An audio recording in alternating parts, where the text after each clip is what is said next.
pretty much done every job in the BPO contact center industry. I started as an agent. I spent 5 years on the phone as a bill collector. I got moved into supervisor manager roles. Of course, I've done QA. I've trained many classes, including creating training programs for entire programs. I've had the opportunity to then move up into the executive ranks from director, vice president, senior vice president, leading operations teams across North America and also, of course, in the Philippines, India, Trinidad, Panama. And all throughout those experiences, what I learned about this business is it is about people. It's about managing people effectively. It's about finding a way to create engagement with your people so that they want to do this ridiculously hard job of trying to keep customers happy. A simple truth I always like to share with call center agents, regardless of where I was working, especially in an inbound environment, but even more so in an outbound environment, is that the customer that we're talking to doesn't really want to be calling us. They don't want to call customer care. They don't want to call tech support. They don't want to have to call a cancellations department. And they certainly don't want to be called by telemarketers or people doing collections. The simple fact is this is a tough-ass job because the people we're talking to don't start off with wanting to talk to us.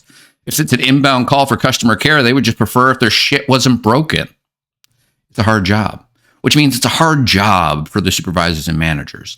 So I spent the last 3 years developing systems to help managers and supervisors more effectively lead their teams. And the reality is the call center industry is a tough industry, but it's all about understanding the voice of the customer. It's all about understanding the perspective of the customer. And that translates very well to, well, every business, because at the end of the day, it's business process outsourcing is about understanding the needs of all businesses. And that's really the systems that I've tried to create in my book, in my leadership training courses, and in my consulting practices now.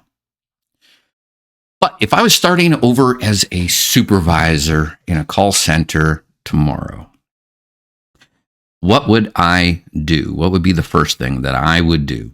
Well, if I'm a supervisor, the first thing that I would want to do is talk to my team. The first thing that I'd want to do is meet the people on my team. I'd want to understand from them their role as they understand it. Yes, of course, I'm going to get an understanding of the expectations of my job from my manager. And I want to understand what their expectations are. I'd want to make sure that I understood the program for whatever customer it is that I'm supporting so that I can truly understand how we are supposed to create that wonderful experience and help their customers and understand their brand proposition, their brand value, or whatever they want to call it, their vision, their mission, their values for their customers. But I want to talk to my people and understand it from their perspective. And more importantly, I'd want to have one-on-one conversations with each of the people on my team so that I also understood what they want. Because if I'm going to help them grow and improve, yes, of course, I need to understand things from my customer's perspective on what their expectations are. I would need to make sure that I understood the KPIs that are going to drive success and help my company make money. But I'm not going to be able to do that unless I understand what my team wants.